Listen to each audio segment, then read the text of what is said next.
모닝 브리핑입니다. 전거래 국내 증시 중국발 훈풍 아주 제대로 받아줬죠. 양 시장 모두 1% 넘게 상승 마감에 성공을 했어요. 네, 맞습니다. 연준 인사들의 시장 친화적인 발언 그리고 언급해 주신 것처럼 중국 인민은행이 대규모 경기 부양 정책 카드를 꺼내들자 보합권에서 움직이던 코스피는 상승 탄력을 확대했고요.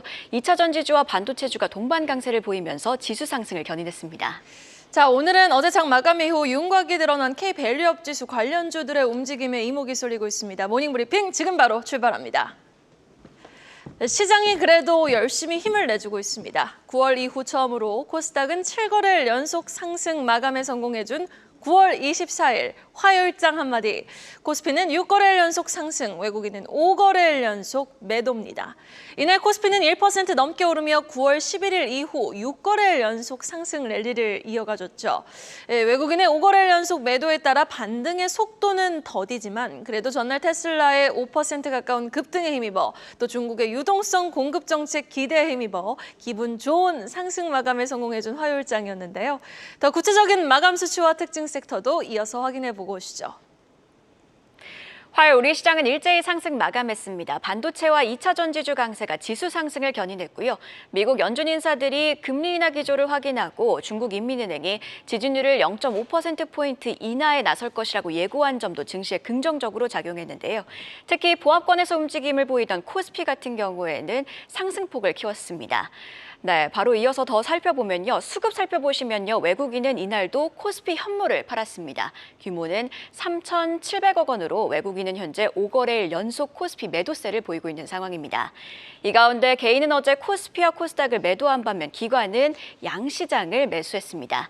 이날 코스피는 1.14% 올라 2,631선에서 거래를 마쳤고요. 코스닥은 1.62% 올라 767포인트에서 마감을 했는데요. 코스닥 상승폭이 7거래일 연속으로 코스피에 비해서 이렇게 상승폭이 큰 모습을 연출하고 있는 모습입니다. 그럼 한 발 더 들어가서 시장을 움직인 섹터도 함께 살펴볼까요? 앞서 2차 전지주들이 지수 상승을 견인했다고 전해드렸는데요. 글로벌 IB죠. 바클레이즈가 테슬라의 3분기 차량 인도량이 예상치를 상회할 거란 전망을 내놨고 이에 테슬라가 뉴욕 증시에서 4.9% 올랐는데요.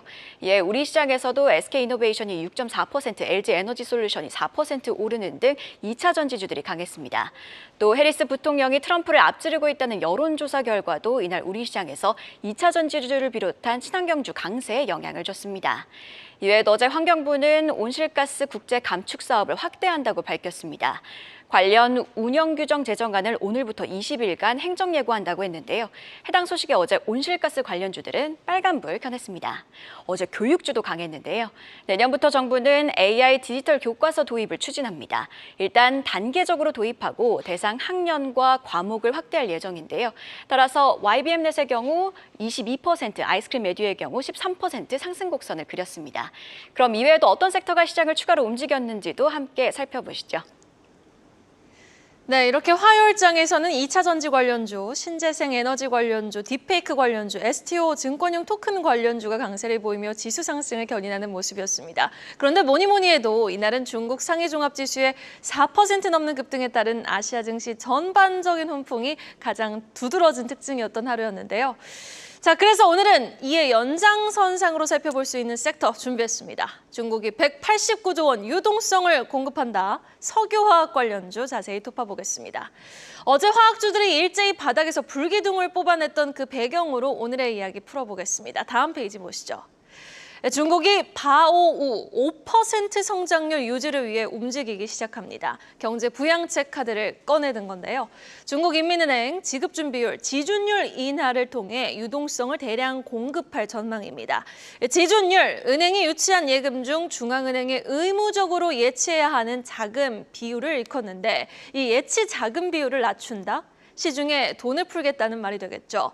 중국 인민은행 총재는 어제 기자회견을 열고 조만간 지준율을 0.5%포인트 낮춰 금융시장에 1조 위안, 우리 돈 약 189조 원 규모의 유동성을 공급하겠다고 밝혔습니다.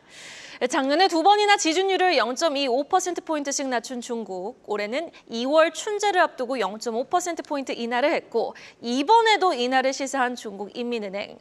부동산 부문을 겨냥한 주택담보대출에 대한 금리도 낮추고요. 여기에다가 주식시장의 안정적 발전을 위한 새로운 통화정책 도구까지 만들 것이라는 청사진을 또 공개하기도 했습니다. 최근 중국 경제 지표가 워낙 부진하게 나왔으니 금리 인하와 또 지준율 인하를 동시에 발표, 예상보다 더 대담한 행보를 보이며 경제 부양에 대한 의지를 강하게 피력하는 모습을 보여준 건데요. 이에 중국 증시 일제히 급등하는 모습을 어제 보여줬고요. 이는 아시아 증시 전반적인 온기로 확산됩니다. 특히 국내에서는 중국 부동산 경기가 살아날 때 수요가 늘 수 있는 화학 제품, 화학주가 급등을 했는데 자, 근데 전날의 급등 과연 추세적인 반등으로까지 이어질 수 있는 폼이었을까요? 다음 페이지 보시죠. 여전히 구조적 불황이란 단어는 꼬리표처럼 따라다니는 게 현재 화학업체들의 위치입니다. 코로나 팬데믹 시작과 동시에 화학 제품들 공급이 부족해졌죠. 이에 가격이 치솟자 우후죽순 증설에 나서며 오랜 시간 공급 과잉에 빠지게 됐던 석유화학 업체들. 이러한 우려를 고스란히 반영하듯 국내 순수화학 1위 기업 롯데케미칼은 올해 들어 주가부 50% 가까이 급락을 한 상황이었습니다. 지금 그래프 보시면은요, 국내 주요 화학 업체들의 합산 영업이익률 2021년에는 10.6%였던 게 작년에는 무려 1.7%로 아주 뚝 떨어지며 유례없는 장기 불황을 경험하고 있는 것이 사실입니다. 이렇게 공급 과잉 이슈뿐 아니라 중국 경기의 긴 불황 국면, 또 동시에 높아진 중국의 제품 자금률 등 이리 치이고 저리 치이니 한국신용평가사는 국내 화학업체 중에서도 기초화학 비중이 높은 업체들의 경고의 목소리를 내고 있습니다. 다음 페이지 보겠습니다. 석유화학 업체의 신용도가 계속 떨어지고 있습니다. 영업이익과 재무 위험이 모두 높은 업체로는 롯데케미칼, SKC, 효성화학을 꼽고 있는 상황인데요. 정말 대대적인 구조조정과 사업 재편 없이는 현재 재무 위험이 높아진 상황의 반전은 어려울 것이라고 힘주어 말하고 있는 상황입니다.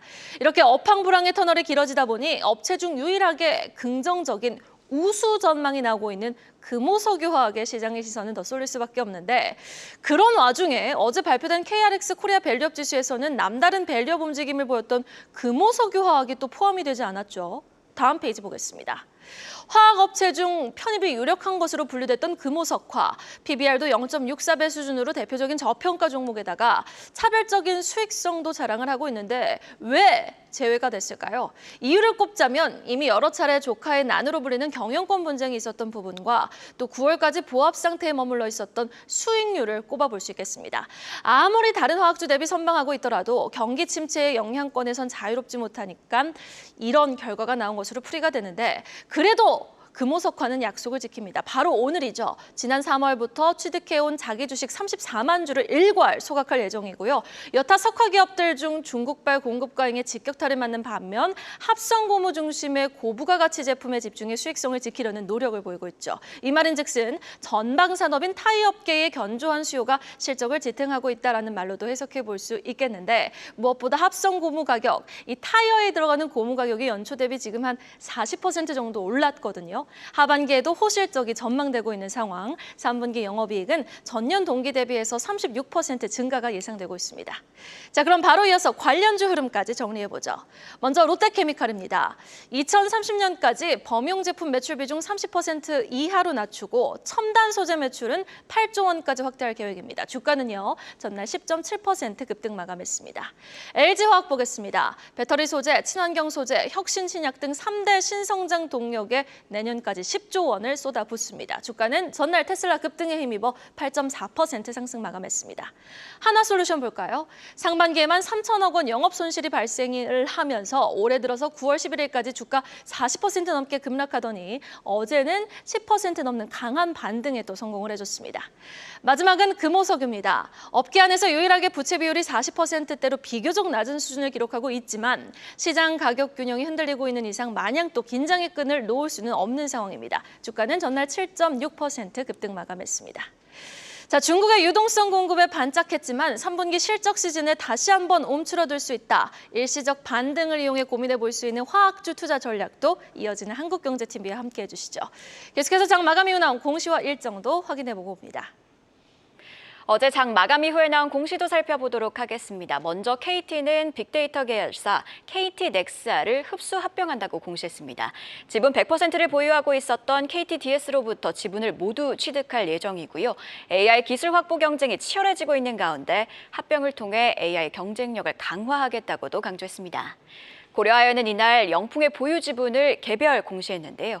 그동안은 동업관계에 따라 특별관계자로 묶여 있었고 이에 최윤범 고려아연 회장 측이 영풍의 보유 지분도 함께 공시해왔습니다.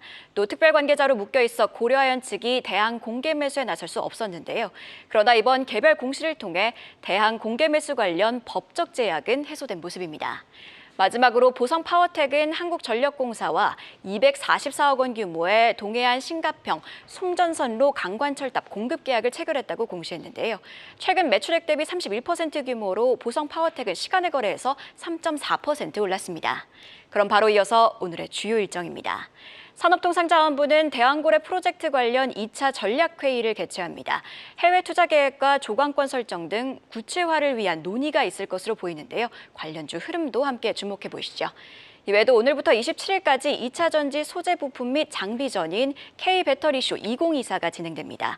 10개국 20개사의 국내외 바이어가 해당 전시에 참석할 예정이며 수출 상담회도 개최됩니다.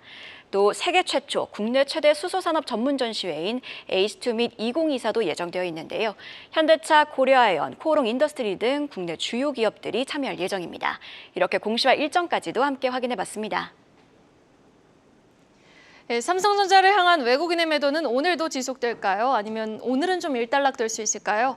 밤사이 엔비디아가 블랙웰발 훈풍에 힘입어 4% 가까이 상승 마감에 성공을 했습니다.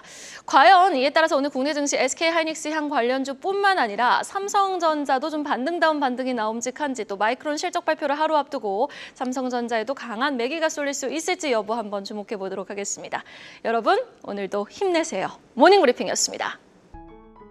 계속해서 다양한 경제 이슈를 알고 싶다면 구독과 좋아요, 알림 설정 부탁드립니다.